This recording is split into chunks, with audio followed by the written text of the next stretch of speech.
Well, February is drawing to a close, and to tell the honest truth, the month hasn't been too bad for music. Whilst I have chosen 5 songs to go on my shits list, number 5 on the list is really on there due to a nitpicky reason. But nevertheless, let's get this underway. These are the top 5 hits and shits of February. Starting with the shits, at number 5, The Script, If You Could See Me Now. With an intro that sounds remarkably close to Bruce Hornsby's That's Just the Way It Is, the subject of this song is very touching and relatable. It's a tribute to the lead singer's father and mother who died within a few months of each other, and I will admit, the lyrics are very emotional, heart-wrenching, and very personal. You can't help but feel the singer's anguish. So why is it on this list? Because the singer doesn't sing the song, he raps it, and it's just awful to listen to. Almost all of the emotional connection that you can have with this song is drained completely due to the rapping. Number 4, Foals, My Number.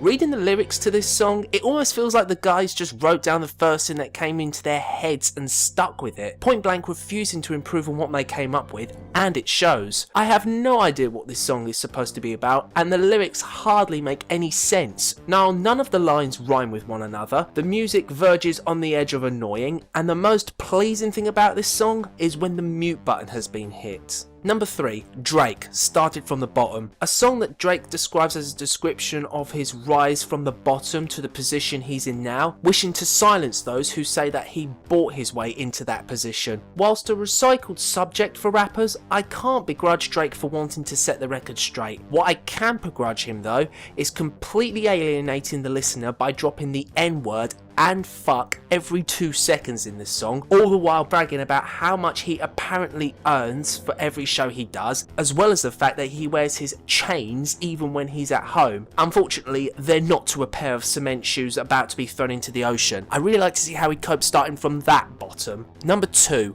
One Direction, One Way or Another, parenthesis, Teenage Kicks. Maybe I'm cheating with this one because it's a cover and not an original, but hell, I'm fine with cheating for this one. The song sucks and I refuse to accept that the demographic buying this song are doing it in order to give money to comic relief. My thoughts on this song can be found in the video in the description box. However, I do have some semblance of professionalism and have chosen something more worthy of occupying the top spot on this list. At number 1, Bauer, Harlem Shake. I repeat, the craze this has caused is fucking retarded.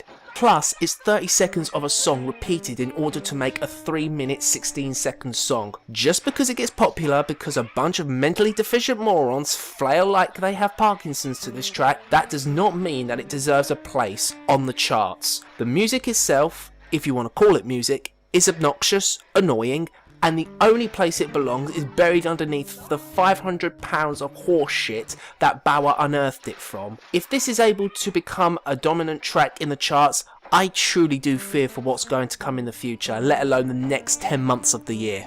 Now that the shit's out of the way, let's get on to the hits. At number 5, Gabrielle Aplin, Please Don't Say You Love Me. I've already reviewed this song, so check out the video in the description box if you want to hear my thoughts on the track. Number 4, Pink featuring Nate Roos, Give Me a Reason. Whilst on the surface, a collaboration between Pink and the lead singer of Fun might not seem a recipe for success, Just Give Me a Reason blows away all preconceived expectations and delivers a great track. It's a back and forth conversation between a couple where the female feels that their relationship is coming to an end, whilst the male is lackadaisical about the girl's feelings and believes it to be all in her head. Both vocalists play off each other very well, and the music, whilst mimicking the vocal arrangement, is very pleasant. Number 3, Fall Out Boy, My Songs Know What You Did in the Dark, parenthesis, Light 'Em Up. Again, I've reviewed this song before, so if you want to hear my thoughts on it, check out the video in the description box. Number 2, Bruno Mars, When I Was Your Man. A complete contrast to Locked Out of Heaven, When I Was Your Man is just gorgeous to listen to. I knew that Mars could write sincere lyrics, but I never imagined that he would be able to deliver them with as much conviction as he does in this song. The guy sounds genuinely vulnerable, emotionally destroyed and damaged to the point where he is verging on the brink of tears. The music is stripped back to its bare bones, just Mars and a piano. Divine. However, no matter how good this song is, it does not even compare to my number 1 on this list, which, to tell you the honest truth, was so easy to choose. Number 1, Justin Timberlake, Mirrors. Now this is the song that JT should have released as his comeback single. While Suit and Tie comes off as dull and slow, Mirrors has all the bombast, pizzazz and energy that you would expect from a JT song. Suit and Tie takes a while for it to build up, Mirrors starts straight away and carries on all throughout. When you couple this with Timberlake's vocals, which are very soulful, and lyrics that are very catchy, you're left with a Timberlake that you remember from way back when, as well as a Timberlake that has evolved into something much better. And whilst I'm at it, the performance of this song at the Brit Awards was phenomenal.